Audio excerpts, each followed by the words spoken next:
Bonjour, bonsoir, j'espère que tu vas bien, j'espère que tu as passé une bonne semaine si c'est pas le cas. J'espère que cet épisode te remontera le moral. Aujourd'hui, j'aimerais te parler d'une thématique vraiment intéressante et je trouve qu'on n'en parle pas beaucoup par rapport au bien-être. Comme je sais que toi, tu m'écoutes, tu as une alimentation émotionnelle, et je voulais un peu te parler comment avoir une vie alignée par rapport à son travail et par rapport à la vie qu'on veut en fait. Et éviter de toujours se concentrer sur ce qui ne va pas, par exemple le fait que on pense aux émotions ou qu'on est dans le côté négatif, mais qu'on voit plutôt sur le long terme. C'est pour ça que je me suis dit que la meilleure personne pour en parler, c'est ma coach business. Je t'en ai déjà parlé, c'est parce qu'en fait, comme tu le sais, si tu es nouveau, tu le sais pas, c'est que mon rêve, c'est de développer une communauté de femmes qui osent être elles-mêmes et qui ne mangent plus leurs émotions et surtout qui veulent vraiment assumer leur vie sans se réfugier dans la nourriture. Et je me suis dit, la meilleure personne pour parler du côté business et du bien-être, de fait d'assumer sa vie, c'est ma coach business, Laura BLT. Donc, merci beaucoup, Laura, d'être venue sur ce podcast. Je suis vraiment contente de te recevoir. Merci à toi pour l'invitation et je suis trop contente de parler de ce sujet parce que, comme je te le disais en off, c'est la première fois que j'en parle. Donc, effectivement, je trouve que c'est intéressant. Je suis super contente d'être la première, comme ça c'est bien, ça permet d'avoir une autre vision et j'aimerais bien que tu te présentes pour celles qui ne te connaissent pas encore et surtout qui mieux te connaître en fait. Ok, avec plaisir. Donc je m'appelle Laura, plus connue sous le nom de Laura BLT sur les réseaux sociaux. Je suis très présente sur Instagram et sur YouTube. Principalement, je suis entrepreneur depuis plus de 7 ans et mine de rien, ça va bientôt faire 8 ans. Wow. J'ai été freelance, j'ai créé une start-up de produits cosmétiques de niche que j'ai développé avec une associée pendant plus de 4 ans. J'ai fait du marketing de réseau et depuis presque 2 ans, aujourd'hui, je suis essentiellement coach formatrice et j'accompagne les personnes comme toi qui ont une passion, une expertise, une expérience qu'elles souhaitent monétiser à travers un produit digital, que ce soit une formation en ligne, un membership, un concept d'offre à abonnement ou alors une offre de coaching de groupe. Et voilà, je suis passionnée par la communication digitale, l'entrepreneuriat et voilà. Et en fait, j'ai plusieurs questions que je réserve et que j'aimerais bien te faire partager. C'est déjà comment tu as eu l'idée, parce que comme je vois que tu as eu un parcours un peu freelancing et puis maintenant, puis après, tu as été en collaboration avec une amie à toi et maintenant tu es toute seule. Comment tu as eu l'idée de développer un produit digital qui est essentiellement, enfin, en tout cas, dans notre groupe, essentiellement beaucoup de femmes, pour les aider à développer leur entreprise, en fait? Alors, ça s'est fait complètement naturellement. J'ai même envie de te dire presque par hasard. Moi, si tu veux, depuis que j'ai quitté mon CDI en septembre 2013, j'ai fait beaucoup de chemin, que ce soit en termes de développement personnel, mais ça, je pense, on en reparlera tout à l'heure, ou sur le plan de l'entrepreneuriat. Et j'ai une phrase qui me guide depuis le tout début. C'est une phrase de Madame Péchioda, Fanny Péchioda, qui est la fondatrice de My Little Paris. Je ne sais pas si vous la connaissez, mais c'est quelqu'un qui m'a toujours inspirée. My Little Paris, c'est une entreprise qui est juste hyper inspirante. Ouais, et elle, en fait, dans ses interviews, elle disait toujours « mieux vaut agir vite que réfléchir longtemps ». Alors, bien sûr, elle développait un peu le truc, mais si tu veux, c'est quelque chose qui m'a toujours guidée parce qu'à la base, moi, je suis quelqu'un qui intellectualise beaucoup les choses. Je réfléchis beaucoup et c'était au début hyper bloquant parce que quand on réfléchit, on passe pas à l'action et par définition, quand on passe pas à l'action, on n'obtient pas de résultat. Ouais, ça, et quand j'ai dû, voilà, exactement. Et c'est pareil dans toutes les thématiques. L'action, c'est ce qui donne du résultat. Il vaut mieux parfois se planter complètement parce qu'on est passé à l'action, mais au moins, ça nous a permis d'apprendre des choses, d'avancer, etc., que de ne rien faire parce qu'on réfléchit trop. Donc, en fait, ça m'a toujours aidé à aller de l'avant. Et c'est en allant de l'avant qu'en fait, j'ai grandi, tout simplement. J'ai compris ce qui était fait pour moi, ce qui n'était pas fait pour moi. Donc, comme je te le disais, j'ai été freelance. Je me suis rendu compte que freelance, c'est bien, mais j'étais l'employé de 10 clients au lieu d'un patron. Du coup, je manquais de liberté, etc. Après, j'ai créé une start-up. J'ai créé une start-up avec une énorme ambition, etc. Je me suis rendu compte que c'était pas la vie que je voulais. Donc, en fait, j'ai testé beaucoup.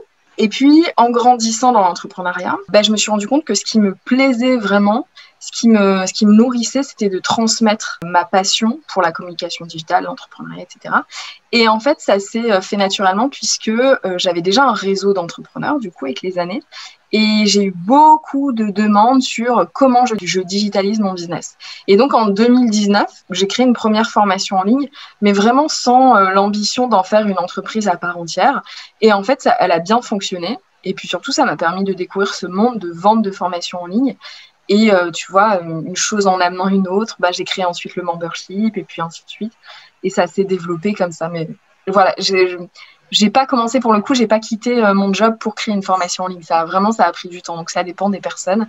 En tout cas, moi, ça s'est fait naturellement. L'entrepreneuriat, ça t'a toujours attiré ou c'était, par exemple, une solution pour acquérir ta liberté, en fait? Parce que, par exemple, moi, ce que dans mon podcast, je dis toujours aux femmes d'écouter leur instinct, d'écouter ce qu'elles ont à l'intérieur. Est-ce que toi, c'était vraiment une vocation qui t'appelait, en fait, l'entrepreneuriat? Ouais, alors je sais pas trop comment l'expliquer, mais si tu veux, depuis toute petite, j'ai cette envie d'être indépendante. La liberté, c'est une valeur très forte chez moi, mais je savais pas l'expliquer. Donc, si tu veux, à 10 ans, j'ai jamais dit je veux devenir entrepreneur. Mais je savais qu'il y avait un truc qui m'appelait, mais voilà, juste, j'ai pas d'entrepreneur autour de moi, donc je savais pas vraiment ce que ça allait être, finalement, comment ça allait se concrétiser. Et puis, j'ai pas été salariée très longtemps, moi. J'ai été salariée, franchement, moins de 2 ans au total. Et en fait, très vite, j'ai compris que le salariat, c'était pas du tout pour moi, même si je trouve ça très bien pour les personnes qui se sentent épanouies dans leur job.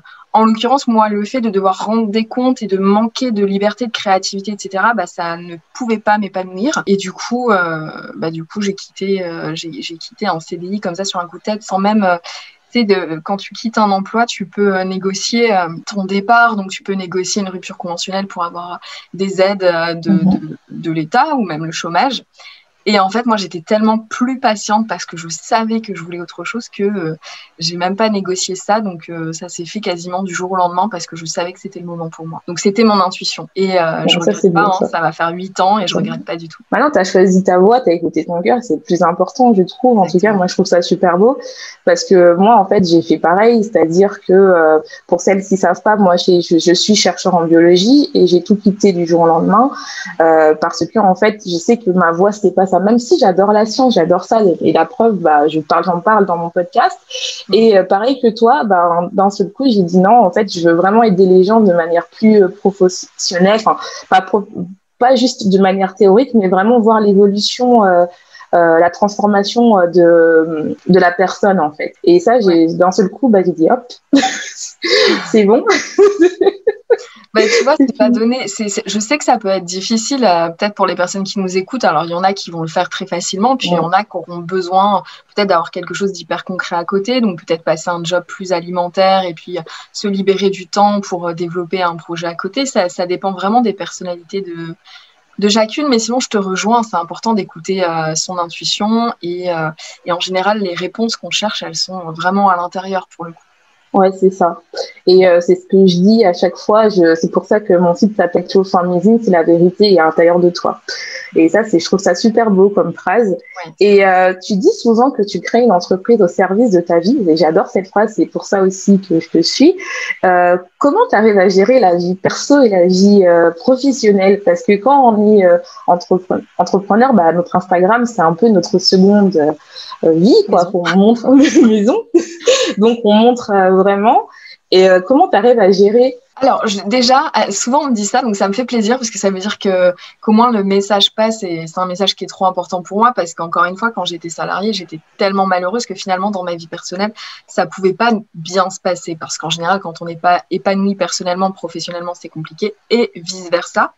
Et trouver un équilibre, c'est un peu le but de presque toute une vie. C'est compliqué. Alors, moi, j'ai pas réussi à le faire tout de suite parce qu'en fait, j'ai tellement été passionnée par ce que je faisais très vite. J'ai tellement eu envie de réussir très vite aussi que j'ai délaissé ma vie personnelle pendant longtemps. Ça a fini d'ailleurs par un divorce.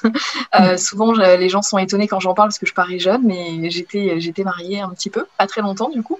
Et du coup, c'était une erreur, tu vois. Enfin, c'était une erreur. Je regrette pas aujourd'hui parce que rien ne se passe par hasard et ça devait se passer comme ça. Et c'était surtout une énorme leçon pour la suite. Donc, je ne peux que effectivement confirmer qu'avoir un équilibre vie perso, vie pro, c'est hyper important. Mais pour moi, c'est compliqué d'avoir cet équilibre si justement on ne va pas chercher l'épanouissement dans l'un puis dans l'autre. Donc, en fait, c'est quand j'ai réussi à m'épanouir personnellement que professionnellement, d'un seul coup, boum, il s'est passé des choses.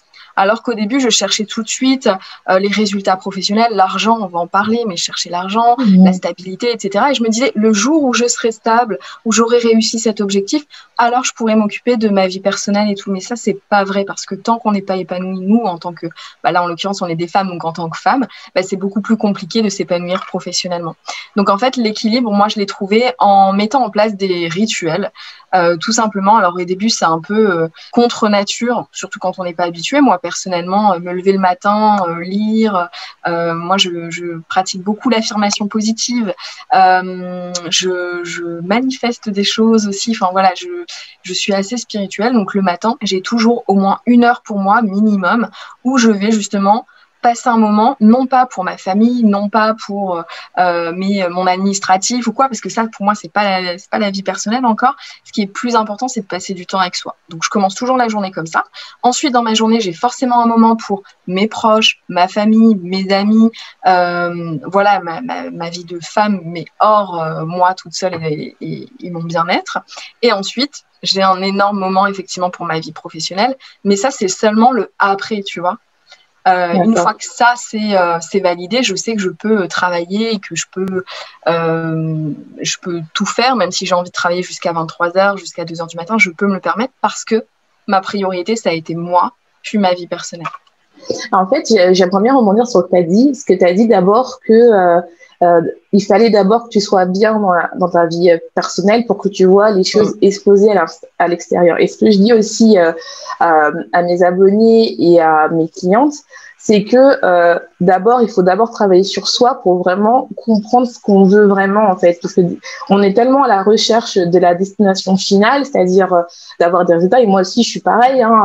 Moi, en fait, au début, quand j'avais des pulsions alimentaires, je voulais que ça s'arrête. Mais en fait, il fallait d'abord que moi-même, je sois convaincue que ça va marcher. Et pareil pour l'entrepreneuriat. Maintenant, j'étais là à me dire, je veux des résultats. Mais en fait, il faut d'abord comprendre que il faut d'abord que toi, tu sois bien à l'intérieur et que tu sois en accord avec tes valeurs. Exactement. Avant d'aller plus loin, en fait. Et ça, c'est bien que tu le dises parce que ça marche vraiment dans tous les domaines, même dans le domaine on n'a pas l'impression que ça touche, mais même l'entrepreneuriat, finalement, ça touche le côté personnel au final, en fait. Et ça, je trouve ça super beau que tu l'expliques comme ça parce que les gens, des fois, ils pensent que l'entrepreneuriat, c'est quelque chose de facile où on travaille pas beaucoup. Mais en fait, si, parce que tu as pu montrer qu'en fait, finalement, voilà, tu as travaillé des heures et des heures, mais en fait, finalement, tant que tu n'étais pas bien avec toi-même, ça marchait pas, en fait. Et ça, je trouve ça bien que tu l'expliques. Exactement. Et alors, souvent, quand je prononce la phrase... en fait, j'avais découvert cette phrase-là dans le livre de Jeff Walker. Je vous en parle souvent d'ailleurs dans les masterclass parce que c'est quelqu'un qui m'a aussi beaucoup inspiré pour l'univers des formations en ligne, etc. C'est un entrepreneur américain. Et au début, quand j'ai vu cette phrase, je me suis dit, mais c'est quoi avoir une entreprise au service de sa vie personnelle? Et souvent, les gens pensent que c'est, du coup, tu travailles pas, ou plus beaucoup. Tellement ton business est automatisé, tu travailles 1 heure par jour, ou 1 heure par semaine. Mais je suis désolée, je vais annoncer une mauvaise nouvelle, ça n'existe pas. Alors, bien sûr, vous pouvez plus ou moins travailler en fonction de vos ambitions, de vos objectifs. Mais en fait, quand vous faites clairement ce que vous aimez, finalement, c'est même plus un problème, le temps pendant lequel vous allez travailler. Mais ce qui compte, c'est que ce temps de travail-là, il vous permet de nourrir aussi votre personne, votre vie personnelle. Et c'est ça, mettre son business au service de sa vie personnelle. Donc voilà. Et puis, pour rebondir aussi à ce que tu as dit, et c'est pareil dans l'alimentation, on cherche souvent une motivation externe. Du type, je veux gagner de l'argent, il me faut ce nouvel outil pour mon entreprise, il faut que je travaille avec tel partenaire, dans l'alimentation, il faut que je fasse tel régime, etc. Mais tu l'as très bien dit, la réponse, elle est, et je l'ai dit aussi tout à l'heure, elle est en nous. Donc, quelle que soit la question qu'on se pose, finalement, le premier endroit où aller chercher, c'est d'abord en nous. C'est parfois inconfortable, mais au final, il n'y a rien de plus beau que de se connaître, quoi. C'est ça, et ça fait peur. Moi, je sais qu'il y a... Par exemple, les personnes avec qui j'ai travaillé, elles ont peur d'aller au fond d'elles-mêmes. Et moi aussi, c'était pareil. C'est-à-dire, ça y est, c'est toi avec toi-même. Il faut se dire maintenant, alors c'est quoi les réponses? Faut plus mentir, faut se dire la vérité. Ouais. Et c'est pour ça que j'ai appelé mon podcast « Sois ta propre vérité » parce que la vérité, il n'y a que toi qui le sais, quoi. Tellement. Il n'y a que toi qui le sais. Et comme tu l'as dit très bien, c'est quand tu as cherché en toi-même, tu as commencé à dire, bah, voilà, c'est quoi vraiment une entreprise en service de ma vie, bah, tu as creusé au fond de toi. Ouais. Et malgré que tu as regardé quand même t'as lu des livres et tout ça, mais la réponse, en fait, c'est au fond de toi, en fait. Et ça, je trouve ça super beau. Toujours. Et puis, tu vois, moi, du coup, dans mon parcours, c'est assez facile de s'en rendre compte parce que quand j'ai quitté mon job, je me suis dit, je veux devenir entrepreneur. Donc, en fait, j'avais quelques jours, voire quelques semaines pour trouver des contrats et gagner ma vie. Donc, je suis devenue freelance. Mais du coup, donc c'est génial, je regrette pas parce que c'était une trop bonne école. Mais ce qui fait qu'aujourd'hui, je suis plus freelance, c'est que clairement, j'avais pris une décision externe à moi-même. C'est-à-dire, finalement, être freelance, c'était pas mon rêve, pas mon objectif de vie, pas ma vision de vie. Moi, j'avais envie de liberté. Et quand on est freelance, on n'est pas forcément libre. Donc, en tout cas, moi, je l'étais pas. Donc, si j'avais pris le temps de faire une vraie introspection avant de créer ma première boîte, clairement, peut-être qu'aujourd'hui, je ferais toujours ce que je faisais il y a 7-8 ans, tu vois. Ouais, je comprends. Alors, j'ai une question aussi, parce qu'en fait, tu vois, ma communauté, ce sont des personnes, enfin, ce sont des femmes surtout, bon, même si je sais qu'il y a des hommes qui m'écoutent en cachette, hein, je vous vois. Ils ont le droit, tout à fait. C'est ouvert à tous, qui n'ont pas vraiment confiance en eux par rapport, soi-disant, par leur physique ou leurs problèmes alimentaires. Et en fait, toi qui travailles dans les réseaux, comment tu fais pour pas te comparer aux autres, notamment aux femmes qui sont dans ton domaine d'expertise, de pas te dire, bah voilà, elle aujourd'hui, elle a réussi mieux que moi, ou est-ce que je dois, enfin, comment tu arrives en fait à te concentrer uniquement sur toi en fait, à ne pas regarder les autres? Justement, je me concentre pas uniquement sur moi. Donc, déjà, déculpabilisons-nous, on le fait tous et c'est normal. Il y a des moments où je perds confiance en moi, il y a des moments où je vais me comparer.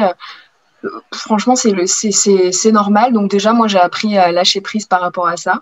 Et puis, ça arrive le moins possible parce que justement, j'essaye de moi me lâcher la grappe. Je suis très concentrée sur mon contenu, mais pas sur mon contenu pour qu'il soit meilleur que les autres ou quoi, mais je suis concentrée sur en quoi mon contenu il va aider d'autres personnes. Et en fait, j'ai remarqué que moins on est concentré sur soi-même et plus on est concentré sur ce qu'on vit ou ce qu'on apporte aux autres ou en fonction des thématiques, et ben justement, déjà, mieux on est dans son expertise et donc on fait du meilleur travail. Et en plus, c'est tellement plus agréable à vivre, honnêtement. Donc voilà, moi, c'est ce que je fais au quotidien. Mais après, ça m'arrive encore de me comparer, que ce soit physiquement ou professionnellement. Mais je crois que c'est logique. Mais en fait, ce qui me donne confiance en moi, c'est le retour de mes clients. Donc, dès lors où je suis concentrée sur comment je peux aider mes clients, quelles sont leurs problématiques, de quoi ils ont besoin, je crée forcément du meilleur contenu. Donc, j'ai de meilleurs retours. Donc, ça nourrit ma confiance en moi. Donc, j'ai moins besoin d'aller voir ce que font les autres. Il y a ça aussi, c'est un cercle vertueux à créer. Mais je suis tout à fait d'accord avec toi parce que moi, au début, j'en ai parlé dans mon podcast, j'avais l'impression que, ça m'a amené à la seconde question que j'ai, c'est que ça m'a amené que j'avais l'impression qu'il fallait être parfaite sur Instagram, enfin notamment Instagram. J'ai moins ce problème-là sur le podcast, j'ai un peu aussi ce problème-là sur YouTube et j'avais l'impression qu'il fallait être parfait. Et ces derniers jours, j'ai montré un peu plus de vulnérabilité. J'ai montré que j'étais malade, et j'ai eu, par rapport à mes lives, en fait, c'est pareil, j'ai eu des questions en fait, on me dit, mais en fait, oui, ce que je ressens ça, ce que tu dis, c'est ça. Parce qu'en fait, je me suis dit, bah voilà, je ressemble pas à la coach nutrition typique, quoi. Et en fait, finalement, ça touche cette personne-là qu'on se concentre plus sur ses peurs. Et finalement, le fait de se dire, voilà, aujourd'hui, je m'en fiche, oui, je suis malade, mais j'ai quand même parlé de mon opinion parce que ce sujet me touche. Et on se dit, ça y est, on va donner, et quand on fait un peu du lâcher prise, c'est là où on a le meilleur des résultats, en fait, comme tu dis. C'est ça, ne plus trop être focalisé sur ses propres peurs, mais sur alors donner. Puis aussi, ce que tu as dit, c'est important, c'est le partage, parce que en général, quand on est sur les réseaux sociaux, c'est pour partager quelque chose, que ce soit un bout de sa vie, une passion, une expertise, peu importe finalement. Et faire preuve de vulnérabilité, ça aide aussi. Et puis souvent, les gens nous apprécient pour ce qu'on est, donc pas seulement les qualités. Et d'ailleurs, souvent, on crée des connexions avec les gens parce qu'on a une faille, parce qu'on a un truc. Tu vois, toi, tu disais, j'ai partagé que j'étais malade. Du coup, les gens, ils se disent, bon, elle aussi, et du coup, j'ai plus envie d'aller lui parler, et je peux rebondir en lui donnant un conseil pour se soigner. Enfin, c'est bête, mais c'est des trucs comme ça de la vie de tous les jours qui créent du lien avec les gens, quoi. Parlons de cette. Est-ce que toi, tu penses que vaut mieux être parfaite ou vaut mieux montrer tes vulnérabilités? Mais je pense que tu as déjà répondu. Mais... déjà, il y a personne qui est parfaite, donc faut pas attendre de soi d'être parfaite. Et puis la vulnérabilité, non seulement stratégiquement oui, ça fonctionne bien, mais en plus, honnêtement, en fait. Alors, moi, je suis pas du tout experte du développement personnel, de la psychologie, tout ça. Ça m'intéresse un peu. J'étudie, je regarde un peu comment moi je fonctionne, ce qui donne du résultat ou pas. Mais sinon, je suis pas du tout experte. Donc, je sais pas si ce que je vais dire a un sens ou pas. Mais en tout cas, j'ai remarqué que quand on exprime quelque chose qui nous stresse ou qui nous fait peur, le fait de l'exprimer, ça nous aide. Forcément, tous les thérapeutes le disent. Il faut parler, il faut exprimer ce qu'on a au fond de nous. Donc, quand on est vulnérable, par définition, on va dire quelque chose qu'on n'aurait pas dit naturellement, ou qui nous stresse, ou peut-être qui nous fait honte, ou peu importe. Et le fait de le dire, déjà, nous, c'est une très bonne thérapie pour nous. Et puis, en fait, encore une fois, le fait que d'autres personnes rebondissent sur ça, ça nous aide à accepter et à s'accepter comme on est. Je vais dire une grosse bêtise, mais par exemple, imaginons, par rapport à l'alimentation. Par exemple, j'ai des kilos en trop. Bon, je pourrais rester dans le silence et ne jamais dire que j'ai des kilos en trop, essayer de pas montrer, de pas me filmer, de passer à côté de mes rêves, de rester dans mon coin, etc. parce que j'ai des kilos en trop. Ou alors, je pourrais dire, aujourd'hui, j'avais envie de vous parler d'un sujet, je sais pas vous, mais moi, personnellement, ce matin, j'ai mangé que du chocolat. Pourtant, je suis censée reprendre mon rééquilibrage alimentaire.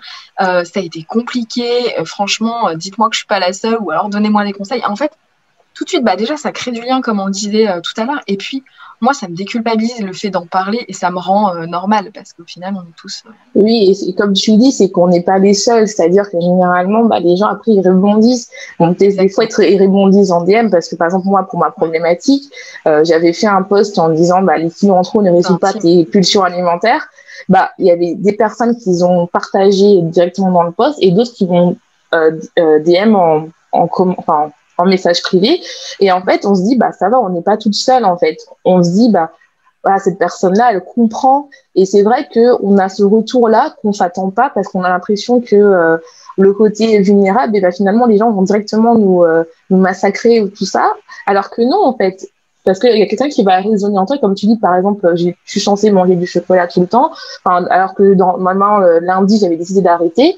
Et finalement, ça déculpabilise et il y a d'autres personnes qui vont dire, voilà, moi aussi, aujourd'hui, normalement, je devais commencer, mais finalement, je n'y arrive pas.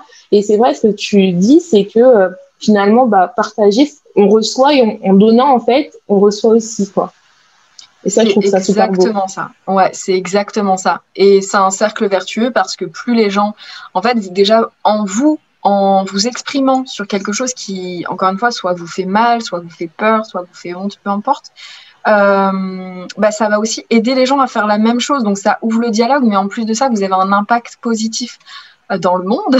Et ça, c'est quand même... Et en fait, on se rend pas compte, je trouve, de l'impact qu'on a sur les réseaux sociaux. Vous pouvez prendre la décision d'avoir des réseaux sociaux et de partager que des plaintes, des moqueries, on pointe du doigt les uns, les autres, etc.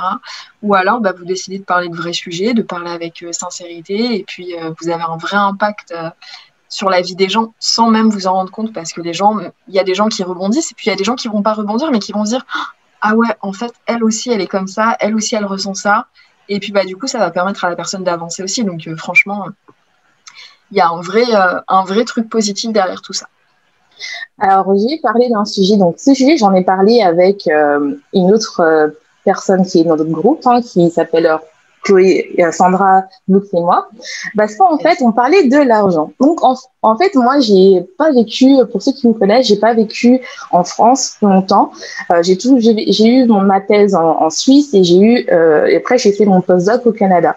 Et donc, en fait, l'argent, c'était pas un domaine très sensible, en fait, même si je suis française. C'est juste que c'est pas...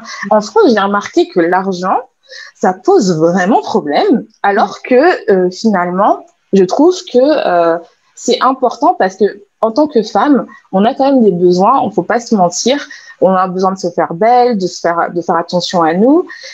Toi, comment tu fais en fait pour parler d'argent dans ton domaine en fait, même si c'est un peu plus facile, mais en fait généralement le sujet argent c'est difficile Toi, en tant que femme qui gagne de l'argent, comment tu as fait pour travailler ta relation avec l'argent? Qui gagne de l'argent. Je garde. Je gagne de l'argent. Non, mais c'était drôle le lapsus. Qui gagne de l'argent. Comment tu as fait pour travailler ton rapport avec l'argent? Ouais, bah très bonne question. C'est vrai que l'argent, c'est un sujet qui est assez tabou en France. Alors, de moins en moins, mais tu vois, il y a un truc qui me gêne, c'est que pour moi, quand on parle d'argent, il faut quand même faire preuve de transparence. Et dans ma thématique, puisque moi, j'aide les femmes à entreprendre en ligne, clairement, donc à gagner de l'argent en ligne. Et dans ma thématique, il y a beaucoup de personnes qui vont parler d'argent, mais qui vont parler de, tu vois, de chiffre d'affaires, TTC, sans parler des dépenses, sans parler de... Et en fait, du coup, ça me gêne un peu parce que je trouve que ça crée... Alors, en fait, je trouve que c'est deux excès. Soit on parle pas du tout d'argent, soit on parle d'argent, mais on dit pas la vraie vérité. Et du coup, ça crée dans l'imaginaire des gens un truc du genre, quand je vais créer ma formation en ligne, je vais être hyper riche, je vais faire un lancement à 100 000 € et tout. Et du coup, je fais attention, moi, comment j'en parle. Donc, j'en parle assez librement quand même, parce que tu l'as dit, l'argent, c'est quand même super bien. L'argent, ça fait pas de vous quelqu'un de mauvais ou quelqu'un d'égoïste ou peu importe, ça fait de vous la même personne que vous étiez, mais avec plus de moyens. Donc, si vous êtes une bonne personne, donnez plus de moyens à une bonne personne. Je trouve que c'est quand même super cool.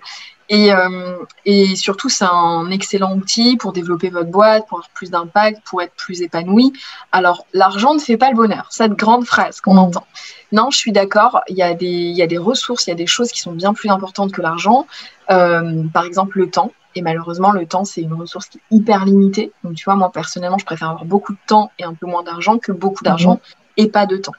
Ça, c'est plein de débats dans lesquels on pourra rentrer un jour. Mais du coup, donc ouais, pour revenir sur ce que je te disais, je parle d'argent, mais je parle plus d'argent comme je viens de t'en parler, c'est-à-dire en expliquant ce que c'est et ce que ça représente. Par exemple, j'avais fait une vidéo YouTube où j'expliquais ce que ça avait changé pour moi de passer 10 000 € de chiffre d'affaires par mois. C'était il y a quelques temps et j'avais fait une vidéo pour expliquer si moi j'avais changé, si mon confort de vie avait changé et tout. Et puis du coup, j'avais expliqué qu'en fait, je dépensais pas plus, voire je dépensais moins. Mais par contre, je pouvais réinvestir de l'argent dans mon entreprise pour avoir plus d'impact, pour la développer, pour avoir plus de confort, etc. Donc, j'ai pas plus de bonheur. Par contre, j'ai plus de moyens pour m'épanouir personnellement. Et dans mon épanouissement personnel, il y a quand même pas mal, moi, en tout cas, c'est mon cas, il y a pas mal... Donc, en fait, l'idée, c'était de dire aux gens que ça m'avait pas changé moi en tant que personne, mais par contre, c'est génial de gagner plus d'argent parce que ça m'a permis de réinvestir dans mon entreprise, donc d'avoir plus d'impact, donc d'aider plus de personnes, d'avoir aussi un meilleur confort de vie et de pouvoir aider même mes proches, etc. Donc ça change beaucoup de choses. Mais voilà, je préfère en parler comme ça que de dire j'ai généré tel chiffre d'affaires ou... parce que ça englobe trop de choses et ça englobe des choses qui sont différentes selon les situations. Selon si tu es en micro-entreprise ou par exemple, je te dis une bêtise, en SASU, gagner 10 000 € par mois, ça ne veut pas dire la même chose. Tu vois, ça c'est sûr. Voilà. Donc, voilà, moi je trouve qu'il faut en parler, certes, mais ce serait bien qu'on soit de plus en plus transparent. Et je dis pas que c'est facile, c'est pas du tout pour donner des leçons parce que moi-même, j'ai pas encore trouvé la solution pour ça. Mais je trouve que voilà, c'est bien d'être transparent parce que ça fait partie de l'éducation et que malheureusement, c'est pas un truc qu'on apprend à l'école. Non, pas du tout. Et puis même, moi, je vais rebondir sur 2-3 points que tu as dit déjà. Ce que tu as dit, c'était intéressant, c'est que l'argent, c'est entre guillemets amoral. Ça n'a pas c'est pas bien ou mal en fait, et surtout que, et je vais faire la corrélation avec l'alimentation, et moi ce que je dis c'est que l'alimentation, un aliment n'a pas de sentiment, comme l'argent n'a pas de sentiment, donc c'est toi-même qui donne la valeur à cet aliment ou à l'argent, comme on parle de l'argent, c'est toi-même qui transpose ton émotion sur ça, et je dirais c'est pour ça en fait que quand on débute, en tout cas moi, c'est vrai que j'avais du mal en fait à me juger au niveau quel est le prix de mon futur coaching. Et ça j'en ai parlé, c'est le côté vulnérable en disant voilà, au début c'est ça qui m'avait freinée parce que en fait il y a beaucoup de gens qui me demandaient c'est quand Alicia tu sors ton coaching, c'est quand, et finalement j'ai mis du temps à le sortir, donc là il va bientôt sortir, mais parce qu'en fait c'est au niveau de l'argent, c'est-à-dire combien je me mets ce coaching Combien je vaux? Alors que c'est beaucoup plus facile quand on est en salariat, parce que bon, facile entre guillemets, hein, je dis bien, je n'ai rien contre le salariat, mais c'est ton patron qui te donne une fourchette de prix que tu vaux entre guillemets, alors que là c'est toi-même qui te vaux. Donc c'est vraiment un jugement qu'on a, comme avec l'alimentation, c'est toi-même qui projette tes peurs, l'émotion que tu as. Et c'est bien ce que tu dis, c'est que tu as bien dit, c'est que le fait d'avoir plus d'argent ne t'a pas changé. D'ailleurs, tu as moins dépensé, mais tu as pu réinvestir en toi et en ton entreprise. Et ça, c'est bien, en fait, ce que tu dis. Moi, je compare beaucoup l'argent au temps parce que quand on manque d'argent, et alors franchement, c'est très compliqué de manquer d'argent. Moi, je l'ai déjà vécu. Hein. Franchement, quand on manque d'argent, c'est trop compliqué d'être objectif, d'être... donc je le comprends. Mais pour autant, notre peur première, c'est de manquer d'argent.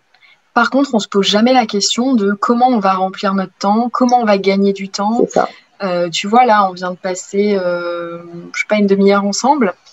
Cette demi-heure, elle reviendra jamais. Ouais, c'est ça.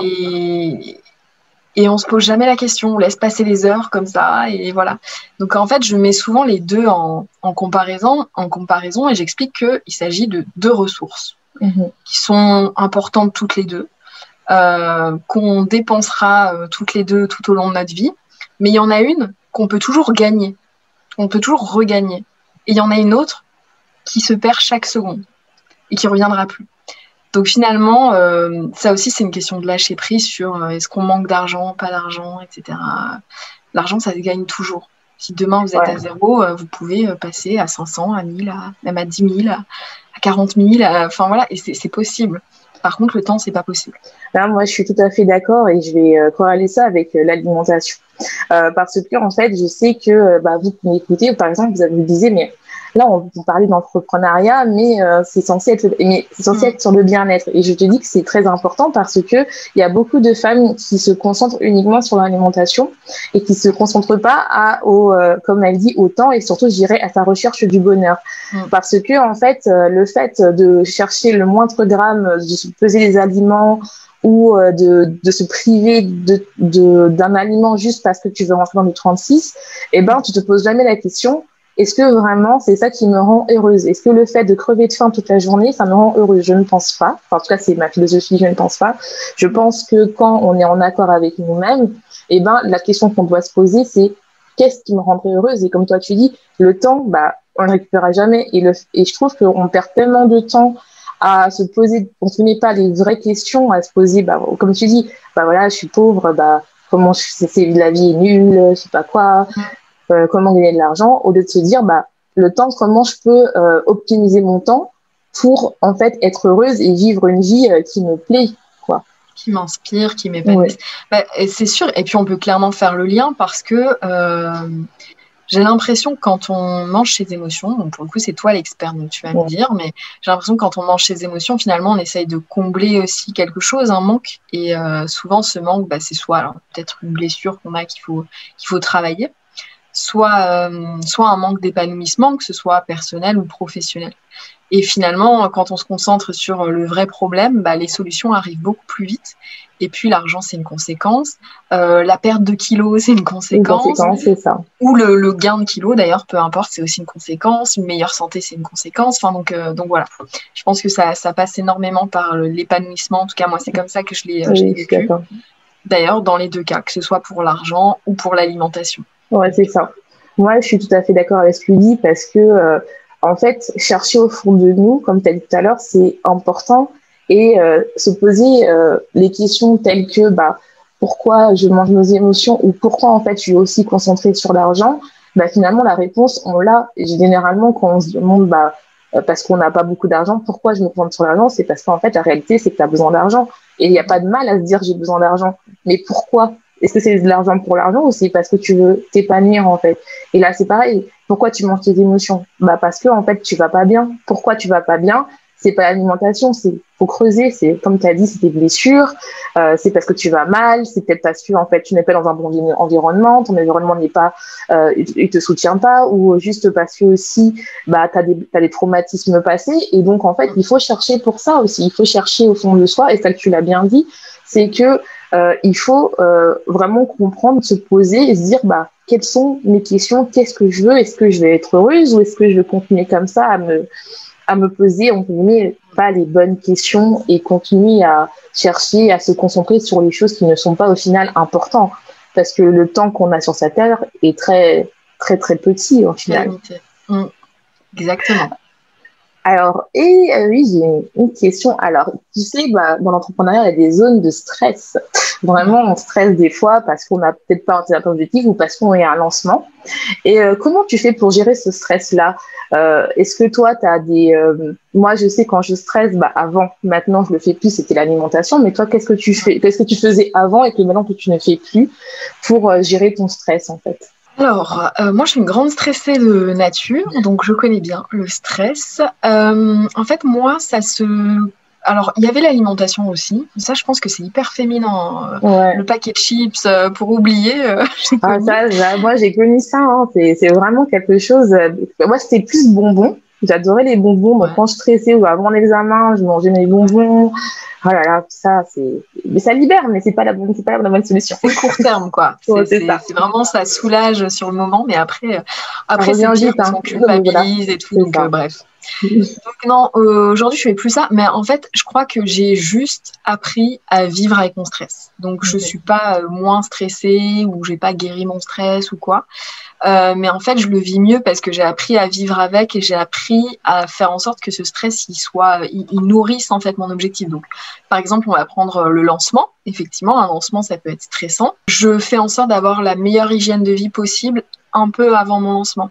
Et quand je parle d'hygiène de vie, c'est pas que l'alimentation ou le sport, c'est comme je disais tout à l'heure, les moments du matin, les rituels où je prends du temps pour moi, ils sont d'autant plus importants. Puis peut-être que du coup, je vais renforcer un peu la chose avec aussi un moment en fin de journée, etc. Et je fais des choses aussi qui me font du bien, quoi, qui me donnent confiance, qui m'aident à me sentir bien. Et en fait, quand on est stressé, on a tendance à passer la plupart de son temps sur la chose. Par exemple, un examen, ça nous stresse, on va passer sa vie à réviser. Et en fait, ça ne fait que nourrir le stress ou nourrir l'angoisse, etc. Donc, c'est important de prendre le temps. Moi, j'ai fait pas mal de sport. J'ai été danseuse il y a quelques années. Et avant des shows, etc., en fait, tout le jour, je me prenais un moment dans ma journée pour aller marcher, pour aller me promener, parce que c'est quelque chose qui me fait du bien. Et si je le faisais pas, je sais que en fait, la chorégraphie, elle passe toute la journée dans la tête. J'appelle pour savoir si tout est ok, machin. Et en fait, au final, ça crée du stress et ça crée davantage de problématiques. Donc voilà, moi je dirais prendre soin de soi, avoir des rituels. Et aujourd'hui, en fait, j'accepte mon stress. C'est-à-dire, là, ok, comment je me sens, j'écoute mon corps, je suis un peu stressée. Bon, si j'ai besoin de lâcher prise, d'aller faire un tour, de lire un livre, je vais le faire. Même s'il faut que je me déconnecte de mon objectif pendant quelques minutes ou quelques heures, je le fais. Et ensuite, je reviens avec un objectif. J'ai pas oublié pourquoi j'y allais, pourquoi c'est important pour moi et pourquoi je dois mettre tel plan d'action en place pour y arriver. Ouais, c'est ça qui est important, c'est que tu as mis des rituels en place pour te calmer. Moi, je sais, je vous en ai parlé, c'est que au début, quand j'ai commencé mon podcast, je lançais aussi mon site. Et mon site, je l'ai tellement perfectionné avant de le mettre en ligne. Et après, un jour, je me suis dit, vas-y, je le mets, parce que je me rappelle de la phrase de Laura. Vous savez, c'est une très bonne coach. Hein. Elle a dit, vaut mieux agir que être perfectionniste. Exactement. Donc, je l'ai mis. Mieux que parfait. Et en fait, je me suis dit, maintenant, j'ai appris au lâcher prise en se disant que il faut prendre du temps pour soi, même si l'objectif final n'est pas parfait, en fait, parce que comme tu disais très bien tout à l'heure, c'est que personne n'est parfait et rien n'est parfait au final. Non. Donc, bien sûr que quand on est dessus, on n'arrive pas à s'arrêter parce qu'on veut la moindre petite chose. Et je sais, parce que étant hypersensible, le perfectionniste et moi, on est amis, hein, vraiment. Mais maintenant, j'apprends vraiment au lâcher prise et à agir. Et je pense que grâce à toi, ça s'est vu sur certains de mes lives ou certains de mes prises de parole où en ce moment, je reçois plein de compliments en me disant, ça y est, tu es à l'aise, t'agis. Alors qu'avant, je mettais 36 000 ans avant de faire un truc parce que le stress, Mais oui, et parce que tu étais beaucoup plus focalisée sur ta peur, peut-être que tes clients n'aiment pas ton site ou que truc, plus que de partager. Et quand tu partages de façon authentique, tu ne peux pas proposer de la perfection, ça n'existe pas. Ouais. Et puis, mais c'est compliqué parce que tu as envie de faire bien, parce que c'est important pour toi, etc. Mais ton site, tu vas le refaire encore une bonne dizaine de fois et tu vas l'améliorer en fonction de toi, qui tu deviens, parce que tu vas aussi évoluer, tes clients vont te faire des retours. Donc finalement, ça aurait été dommage de ne pas le lancer tout de suite, quoi. Non, mais c'est ça, et comme tu le dis très bien, c'est que maintenant tu mets des pauses, c'est-à-dire tu fais des pauses. Par exemple, lors d'un lancement, tu prends le temps, tes rituels du matin sont très importants, ta lecture, de prendre le temps pour toi. Le soir, quitte à ce que tu te poses, tu dis bon, ça y est, j'arrête pour aujourd'hui, demain, je vais reprendre. Et ça, c'est vrai qu'au début, même ça, que ça soit aussi pour l'alimentation, où on commence à lâcher prise, à se dire je veux plus de règles, je veux vraiment soigner mes pulsions alimentaires, au revoir le poids. Et il y a quand même cette phase où ça met du temps en fait de lâcher prise. Et ça, en fait, moi je l'ai appris déjà par rapport à mes pulsions alimentaires, mais je l'ai réappris aussi avec l'entrepreneuriat, en disant de plus trop me concentrer sur la perfection, mais me concentrer sur l'action, et aussi de faire des pauses. C'est-à-dire que moi, je suis une grosse bosseuse, j'adore bosser. Quand on est en sciences, il n'y a pas de vie. C'est-à-dire le week-end, j'étais au labo du soir au matin, j'adorais ça, j'avais mes petits rituels, mes expériences et tout. Et sauf que l'entrepreneuriat, ça marche aussi comme ça, mais il faut marcher de manière un peu plus stratégique. Et des fois, ça sert à rien de rester 10 fois sur si c'est gras ou pas gras, en fait, parce que les gens, en fait, au final, ils s'en fichent, c'est le message qui est important. Exactement. Alors que quand tu es scientifique, tous les détails sont importants. Vraiment, la théorie, c'est très important. Donc, c'est vrai que moi, j'ai dû, entre guillemets, me déapprendre à être mon esprit scientifique, de plus me dire, faut lâcher prise. Et ça, c'est franchement, je trouve que c'est bien que tu dises, même quand je suis stressée, je prends le temps pour moi, en fait. Je prends le temps de mettre des rituels. Ouais, totalement. Mais je comprends ce que tu veux dire. Et après, je veux surtout pas dire que le détail, il est pas important ou quoi. Parce que bien sûr que c'est important d'avoir un site qui soit optimisé, etc. Mais en fait, ce que je veux dire, c'est que ce qui va te permettre d'avancer, d'atteindre tes objectifs, c'est de tester. Donc, il y a un peu ça aussi dans la science avec les laboratoires. Oui. Si tu testes pas suffisamment, à un moment donné, tu peux pas sortir le produit le plus parfait, le médicament, ou je sais pas quoi, tu vois. Donc, faut être constamment, moi, je trouve, dans le test. Je trouve que les entrepreneurs, c'est des laborantins. Donc, voilà, pour parler d'entrepreneuriat. Et puis, pour l'alimentation, je pense que c'est pareil. Il y a pas, tout n'est pas noir ou blanc, en fait. Il y a pas, par exemple, moi, aujourd'hui, ça va mieux, mais par contre, je suis quelqu'un de très gourmande. Ça va mieux, c'est-à-dire, je me considère pas manger mes émotions aujourd'hui. Alors, je suis sûre que je l'ai fait plein de fois il y a quelques années. Mais aujourd'hui, non, ça va. Mais cependant, je suis quelqu'un de très gourmande. Et si un jour, je sais pas, j'ai envie de péter un plomb et de manger 2 McDo d'affilée, je vais le faire. Mais du coup, ça fait pas de moi quelqu'un qui n'a pas la bonne alimentation, qui prend pas soin de sa santé, qui est pas stable et tout. Non, parce que peut-être que le lendemain, je vais manger des brocolis parce que je vais avoir envie de manger des brocolis, pardon. Et du coup, ça rejoint ce qu'on dit depuis tout à l'heure par rapport à l'entrepreneuriat, c'est vraiment de s'écouter et de pas tomber dans ce truc de la perfection absolument, parce qu'on reste des humains et pas du tout des robots. Donc, je sais pas ce que tu en penses par rapport à ça, mais si aujourd'hui vous mangez vos émotions, très bien, faites-le là tout de suite, mais vous savez que c'est une solution court terme et que la vraie solution, elle va reposer dans comment vous pouvez vous nourrir en tant que personne, et puis petit à petit, ça va se faire. Et ça va se faire, et surtout, en fait, moi je dis toujours, c'est tout le monde mange ses émotions, c'est juste que quand tu as la culpabilité derrière qui fait que ça devient pathologique, et comme tu le dis très bien, c'est-à-dire la science, c'est un peu comme l'entrepreneuriat, parce que comme moi j'ai ma prof de cœur qui s'appelle Karine Legoff, et en fait elle m'a toujours dit les expériences c'est 90% d'échecs et 20% de réussite. Et je me dis maintenant c'est pareil avec l'entrepreneuriat, et c'est ça, et c'est pareil pour l'alimentation, c'est-à-dire que quand tu commence à te libérer de tes pulsions, tu auras des échecs. Mais en fait, les échecs, c'est là où tu apprends le plus, en fait, sur toi. Et c'est vraiment ça. Et je trouve que c'est aussi ça moi, je trouve, enfin, c'est une question qui est imprévue, je sais, mais je trouve que ça sur Internet, on montre pas beaucoup nos imperfections. C'est quand même quelque chose de tabou. Il faut toujours être lisse. Alors que je trouve que moi, en fait, après, je pense que tu seras d'accord avec moi, mais les échecs, c'est là où on apprend le plus. C'est là où notre cerveau, en fait, il commence à réfléchir, à trouver des solutions, en fait, pour sortir de la situation inconfortable qu'on est, en fait. Je sais pas si tu es d'accord ou pas. Totalement. Totalement.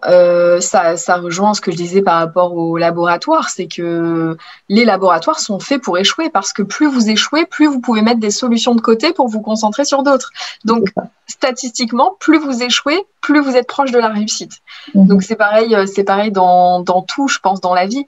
Souvent, on se dit aussi, moi, avant de mourir, j'ai envie d'avoir réalisé ça. Je veux cette maison-là, ce chien-là, ce nombre d'enfants-là, je veux ça et tout. Et au final, c'est pas le résultat de ça qui va vous rendre heureux, finalement. Parce que bon, oui, c'est bien de ne pas avoir de regrets avant de mourir, d'avoir réalisé ce qu'on voulait réaliser, etc. Mais ce qui compte, c'est aussi comment vous l'avez construit tout au long de votre vie.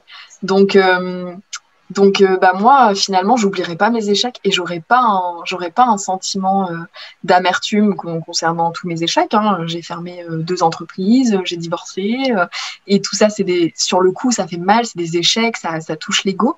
Mais au final, c'est ce qui me permet d'être qui je suis aujourd'hui et je suis hyper reconnaissante d'être qui je suis aujourd'hui et d'avoir ce niveau de liberté. Je suis sûre que dans 10 ans, j'aurai encore un plus gros niveau de liberté. Et ce sera grâce aux échecs que je vais faire ces 10 prochaines années. Et au moins, j'ai vécu. Au moins, j'ai appris des choses. Au moins, j'ai testé des choses. Et c'est beau, une vie avec du vécu quand même. Non, ça, c'est clair. Hein. C'est beau parce que, bon, imaginez que tout est parfait. On s'ennuierait, je trouve. Hein. Ça veut dire que si tu réussis tout, ça veut dire que ton goal de vie est réalisé quoi à tes 25 ans, 30 ans. C'est ça. Donc, c'est terminé, quoi. C'est plus excitant après. Et puis, c'est ce qui te permet aussi d'avoir des nouveaux challenges de vie, de te dépasser. Donc oui, et puis ça aussi, je pense que c'est important, mais ça vient de plus en plus. Les gens parlent de plus en plus de leurs échecs. Ouais, c'est vrai. Moi, je pense pas que tu saches, mais moi, je t'ai d'abord connue sur YouTube et tu faisais un live et tu parlais que ça qui m'a beaucoup touchée et c'est pour ça aussi que j'ai pris ta formation. C'est parce qu'en fait, elle dit, voilà, j'ai fait l'entrepreneuriat et j'ai vécu un échec amoureux. Et moi aussi, c'était la même période où j'ai vécu aussi un échec amoureux et que je voulais absolument faire mon entreprise. Moi, c'est pas passé à cause, je sais pas comment c'est passé, je ne connais pas ta vie, mais mais en tout cas, moi, c'est parce qu'en fait, j'avais un échec amoureux, c'est une relation difficile, et en fait, c'est là où je me suis posé les vraies questions. Et j'ai l'impression, en fait, que c'est là où je me suis connectée avec toi. Je me suis dit, voilà une femme qui prend, entre guillemets, ses points douloureux pour créer quelque chose de beau, pour créer une entreprise. Et est-ce que tu penses que le fait d'être une femme qui a son entreprise, qui gagne de l'argent par elle-même, c'est un frein pour rencontrer des rencontres dans la vie personnelle, pas professionnelle, mais plutôt personnelle? Alors aujourd'hui, non, je pense pas que ce soit un frein. Maintenant, tu m'aurais posé la question il y a quelques années, oui, je t'aurais dit, oui, c'est impossible. Donc non, c'est pas un frein du tout. C'est juste que moi, l'entrepreneuriat, ça m'a permis d'apprendre à m'entourer, chose que je ne faisais pas du tout. Enfin, je m'entourais, mais je m'entourais de manière complètement anarchique, on va dire. Et en fait, l'entrepreneuriat, on va dire, est un peu la cause de ma séparation. Mais au final, la vraie cause, bien sûr que c'est pas l'entrepreneuriat. La vraie cause, c'est juste que lui et moi, on n'était pas du tout faits pour être ensemble. On n'avait pas les mêmes aspirations. Voilà, il m'a jamais soutenue dans mes projets. Je lui en voulais de pas me soutenir alors que le pauvre n'a rien demandé non plus. Donc ça s'est fait comme ça. On va dire que c'est une erreur de jeunesse, mais ceci dit, je suis très contente de l'avoir vécu parce que c'est ce qui m'a permis de comprendre ce que je voulais et ce que je ne voulais plus, ce que j'acceptais pour moi et ce que je n'acceptais plus pour moi. Et je suis devenue en quelque sorte ma priorité. Et s'il n'y avait pas eu cette séparation, je ne crois pas qu'un jour je serais devenue ma priorité. Parce que à mes yeux, en fait, être sa propre priorité, c'est être égoïste. Avant. Aujourd'hui, non, être ma priorité, c'est pouvoir être mieux au service des autres parce que moi-même, je suis épanouie, moi-même, je me sens bien, alors je peux aider les autres à faire des choses dans l'entrepreneuriat, mais quand même. Voilà. Donc non, je pense pas que ce soit un frein du tout. Je pense juste qu'il faut s'entourer de personnes qui partagent nos visions, ou en tout cas qui sont là pour aussi vous soutenir, et pas que pour prendre l'argent derrière quand ça réussit, parce que ça réussira pas tout de suite. Donc la personne, faut qu'elle soit là, quoi, qu'elle se sente un minimum concernée, qu'elle vous soutienne. Et ça existe pour les personnes qui ont peur de ça. Ça existe. Voilà, il faut juste d'abord s'occuper de soi. Et puis après, ça se fait naturellement. Moi, c'est un peu pareil, c'est-à-dire que moi, en fait, avant, je suis contente d'avoir rencontré cette personne-là, mais je suis contente aussi que ça soit fini parce que, pareil, on n'était pas fait pour faire ensemble, mais j'étais comme toi où je pensais que le fait de penser à moi, c'était égoïste. Et j'avais même fait un épisode de podcast sur ça. Et c'est vrai que finalement, je suis contente d'avoir rencontré cette personne en me disant, en fait, pour être bien, il faut d'abord que je pense à moi, en fait. Sinon, je peux pas donner aux gens. Si moi, je vais pas bien, comment je peux transmettre ce que je veux vraiment, ce que je veux transmettre, en fait. Et j'ai compris que pour moi, ce qui me rendait heureuse, c'était d'aider les femmes à arrêter d'avoir des pulsions alimentaires, d'arrêter qu'elles mangent leurs émotions et d'être bien. Et je pense que si j'étais toujours dans cette relation-là, je serais toujours dans mon petit laboratoire avec mes petites pipettes et puis voilà. Non. Et j'étais complètement pas au service, mais entre guillemets, c'est un peu fort, mais j'étais complètement avec lui, en fait. Avec lui, et je m'oubliais. Et en fait, je me suis rendu compte qu'une vraie relation, déjà personnelle, déjà pour nous-mêmes, c'est d'abord penser à nous, hein, ce n'est pas égoïste du tout, mais aussi pour que la relation de couple marche, il faut aussi que la personne te soutienne et que ton entourage aussi te soutienne. Parce que sinon, tu peux pas avoir un équilibre bien. Et je me suis rendu compte que la source de ça, c'était parce que je m'oubliais. Et donc, en fait, mes pulsions augmentaient parce que c'est normal, on s'oublie pas, on s'alimente pas, on pense qu'à la personne. Mais finalement, vu qu'on s'alimente pas, on a faim et donc on a des pulsions alimentaires. Et donc, c'était tout ça qui était relié, quoi. Là, c'est clair, non, mais c'est trop intéressant ce que tu dis. C'est vrai que moi, c'était pareil, hein, pour le coup. J'ai pris pas mal de poids d'ailleurs après ma séparation parce que je me suis comme rattrapée, tu vois. Comme si j'avais du temps à rattraper, parce que j'étais pas du tout épanouie. Et puis surtout, j'étais pas moi-même du tout dans cette relation. Parce que je prenais pas le temps d'apprendre à me connaître, je savais pas qui j'étais en fait. Et je me souviens je sais que avec le recul, je sais que j'étais insupportable à cette période-là. Et qu'aujourd'hui, je ne me permettrais pas d'être comme ça avec quelqu'un. Mais parce que je me suis construite comme ça avec cette relation-là. Donc voilà.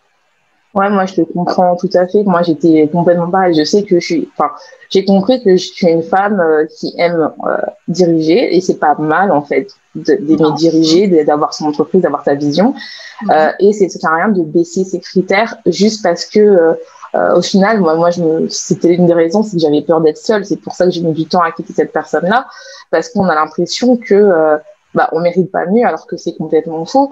Et quand on commence à se poser les vraies questions, on se dit, en fait, on mérite pas ça. Et qu'est-ce qu'on veut vraiment? Et c'est là où on a ce côté-là où on veut se mettre en priorité. En fait, on veut enfin être nous-mêmes. On veut une personne qui nous aime, nous, en fait, toute notre facette, et pas juste que ce que la personne attend de toi, en fait. Et moi, je sais que j'étais complètement... j'attendais que la personne, vu que tellement que j'avais peur d'être toute seule, j'étais à son service, en fait. Et puis, c'est un peu... c'est bizarre, ce contraste, parce qu'à la fois, tu dis, je suis une femme indépendante qui prend des décisions, etc. Et pour ta propre vie, tu as eu du mal à prendre cette décision qui paraissait pourtant logique. Et je suis sûre qu'il y a des personnes autour de toi qui t'ont dit, mais pourquoi tu restes avec, ou des trucs comme ça. Et moi aussi, j'ai eu ça. Moi aussi, ça a mis beaucoup de temps. En plus, il y avait le mariage. Donc forcément, casser un contrat de mariage, c'est une grosse décision. Mais pour autant, c'est une décision qui est importante. Et puis, c'est aussi des schémas qu'on s'est construits que la société a construit depuis notre petite enfance. C'est, l'homme peut-être qui a plus d'argent. Il y a encore un peu ça, on est en 2021, mais il y a encore un peu ça. Inconsciemment, on doit aussi construire les choses de la bonne manière. Et oui, vous avez le droit d'être une femme, de mieux gagner votre vie, de prendre des décisions, de diriger des personnes, des hommes, même pourquoi pas. En fait, je trouve qu'il y a une pression sur les femmes, enfin, et aussi pour les hommes, hein, mais vu que pour l'instant, je parle aux femmes, euh, en fait, il y a une telle pression sociale sur les femmes qui fait en sorte que tu dois avoir la maison parfaite, la vie parfaite, avoir les enfants à tel âge, avoir le mari parfait, partir en vacances, je sais pas où, avoir la super maison. Moi, je sais que j'ai pas eu trop cette pression-là parce que déjà, j'ai voyagé, donc ça permet en fait de sortir. C'est un schéma très français, hein, je trouve. Moi, j'ai vécu en Suisse, il n'y avait pas ce côté-là où les gens étaient plus pour vivre leur vie et que un peu le côté où c'était plus sur la recherche du bonheur pour nous-mêmes. Et déjà dans les familles africaines, il y a ce côté-là où la femme doit être vraiment à la réponse du mari. Et c'est vrai que quand on se dit qu'il y a pour quitter la personne quand on est on quitte même si on est encore amoureuse, et ben c'est quand même dur de faire l'action parce qu'on a tous des phrases qu'on a dans la tête et qu'il faut casser parce qu'on sait que en cassant dans une relation qui n'est pas bien, c'est qu'on se priorise en fait. Exactement. Et on se donne une chance de vivre la vie qui nous donne vraiment envie, quoi. Et si t'es une femme et que t'as 30 ans et que t'as pas envie d'avoir des enfants, ou si t'es une femme que t'as 30 ans et que t'as envie d'avoir des enfants, mais pas du tout de suite, clairement, aujourd'hui, c'est OK. Si t'es une femme et que tu gagnes plus d'argent que ton mari, ou c'est OK aussi. Et pour le mari, c'est pas évident non plus de l'accepter dans les deux sens parce que la société est comme ça, elle nous impose un peu ce schéma là tout fait. Mais bon, finalement, est-ce qu'à la fin de ta vie, c'est les schémas qui vont compter? Je suis pas sûre, quoi. Non, je pense pas non plus. Là, je trouve qu'on a découvert la vraie Laura. Enfin, en tout cas, moi, j'avais pas vu cette facette-là et j'adore cette facette-là. Je trouve ça super beau que tu nous as rentré dans ton univers. Et j'ai envie de te dire, comment tu pourrais te décrire en 3 mots? Waouh! En 3 mots, c'est peu 3 mots. Attends, j'ai le droit à un peu de réflexion quand même. Oui, il n'y a pas de souci. Non, t'inquiète pas. Tu sais, à quoi me fait penser cette question? Elle me fait penser aux entretiens d'embauche quand ils te disent citez 3 qualités ou 3 défauts et tu choisis des défauts qui sont des qualités. Bon, tu peux avoir plus de 3 mots, il n'y a pas de souci. Non, alors, en 3 mots, femme, entrepreneur, libre. Femme d'abord, parce que d'abord ma vie de femme. Entrepreneur parce que clairement, ça peut paraître fou, mais c'est ma passion. J'aime trop l'entrepreneuriat, c'est trop important pour moi. Et j'aime entreprendre des choses, que ce soit dans ma vie perso ou pro. Et libre parce que c'est mon objectif de vie. Ah, je trouve ça beau, je trouve que ça te résume bien. En tout cas, moi j'adore, j'aime beaucoup. Quel conseil donnerais-tu à une femme qui n'a pas trop confiance en elle, mais qui a un rêve, par exemple, qui veut se lancer dans l'entrepreneuriat ou bien qui veut, suivre son rêve, en fait, peut-être voyager toute seule et tout ça. Qu'est-ce que tu donnerais comme conseil, en fait? Ouais, alors je vais donner 2 conseils. Enfin, il y en a un, c'est pas vraiment un conseil, on en a beaucoup parlé dans l'épisode, c'est le temps, votre temps. Enfin, c'est triste de dire ça comme ça, mais votre temps est compté et c'est une réalité et on n'y pense pas suffisamment. Donc, remplissez votre temps de choses que vous aimez, de choses qui vous passionnent, qui vous challenge, qui vous donnent envie, même si ça fait peur et que c'est inconfortable, faites-le. Et ça rejoint du coup le deuxième conseil, c'est passer à l'action tout de suite. Quand je vous dis tout de suite, c'est pas dans 1 heure, c'est pas demain matin, c'est là tout de suite pendant que vous êtes en train d'écouter l'épisode. Mettez en place une action, même si c'est l'action, c'est juste d'aller regarder une vidéo YouTube pour vous former, ou si c'est juste d'écouter les conseils d'Alicia pour arrêter de manger vos émotions avec une petite première étape. En fait, c'est quoi la première étape que vous pouvez mettre en place pour obtenir des résultats? Et voilà, et vous avez la possibilité, on a énormément de chance, je trouve, en 2021, d'avoir la possibilité de réaliser nos rêves, de vivre de ce qu'on aime, de vivre de notre passion. On a énormément d'outils pour ça. Donc profitez-en vraiment maintenant, n'attendez pas, ne remettez pas à plus tard parce que vous cherchez la perfection. L'idée parfaite, vous l'aurez parce que vous essayez des choses. Le concept parfait, c'est pareil. Et si ça existe déjà, c'est pas grave parce que vous allez apporter quelque chose de différent, parce que vous êtes une personne unique. Donc voilà, le conseil que je pourrais donner, c'est de passer à l'action là, maintenant, de le faire tout de suite, même si c'est pas parfait. Oh, c'est magnifique. Et je vais te poser une dernière question. Que dirais-tu à la Laura d'il y a 10 ans, comme conseil, si tu pouvais revenir en arrière, tu lui dirais quoi à cette Laura-là? Moins de stress, tout va bien se passer. Relax. Relax parce que ça finit toujours bien, qu'il y a toujours des super solutions qui tombent au moment où tu t'y attends le moins. Donc, en fait, moi, si je devais avoir un regret aujourd'hui, c'est ce temps passé à être angoissée, stressée. Tu vois, même des fois à pleurer parce que j'ai l'impression qu'il n'y a plus de solutions alors qu'il y a toujours des solutions. Donc, bon, après, c'est facile à dire, mais franchement, je me dirais, t'inquiète, ça va aller. Alors, où on peut te trouver? Alors, déjà, pour celles qui veulent entreprendre, est-ce que tu as une offre particulière? Et après, tu diras où on peut te trouver si on veut discuter avec toi. Eh ben, du coup, oui. Alors, déjà, pour vous me retrouver, c'est simple, c'est Laura BLT. Alors, sur Instagram, Laura BLT_pro et sur YouTube, Laura BLT. Je partage beaucoup de contenu sur l'entrepreneuriat et si jamais vous avez envie d'aller plus loin, j'ai une offre en ce moment, tout pile, en ce samedi. Vous pouvez du coup télécharger un produit totalement gratuit qui vous permet de valider votre idée de produit digital. Donc que vous ayez envie de lancer une formation en ligne sur une thématique qui vous passionne ou un membership ou une offre de coaching, peu importe, ou un e-book ou en tout cas un produit digital, vous pouvez télécharger ce produit gratuit qui vous donne accès derrière toutes les étapes pour valider votre idée, pour savoir si c'est une idée qui est viable ou pas. Et derrière, il y a une petite formation qui est à 37 €, qui n'est pas du tout obligatoire, mais que vous pouvez prendre.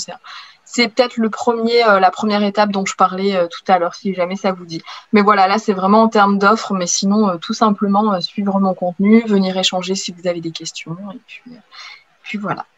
N'hésitez pas, elle est très good vibe, donc n'hésitez pas à aller, elle donne des bons conseils. Elle est tout le temps sur Instagram, donc n'hésitez pas à y aller. Elle ne mord pas, hein, ne vous inquiétez pas. Je ne mange plus mes émotions, ça va. Et surtout, je mettrai toutes ces informations en barre d'infos et sur mon site, donc comme ça, vous pourrez y aller directement dessus. Si tu as un dernier mot pour clôturer cet épisode, qu'est-ce que ça serait? Épanouissement, parce qu'au final, on se rend compte qu'on parle d'entrepreneuriat, qu'on parle d'alimentation, de santé, peu importe, ce qui compte, c'est comment vous allez vous épanouir aujourd'hui. Donc voilà, j'ai envie de terminer le podcast sur ça. C'est très beau, j'adore. Alors, on va vous laisser. Merci beaucoup de nous avoir suivis en ce samedi. N'oublie pas, sois ta propre vérité. Et on se retrouve la semaine prochaine. Merci.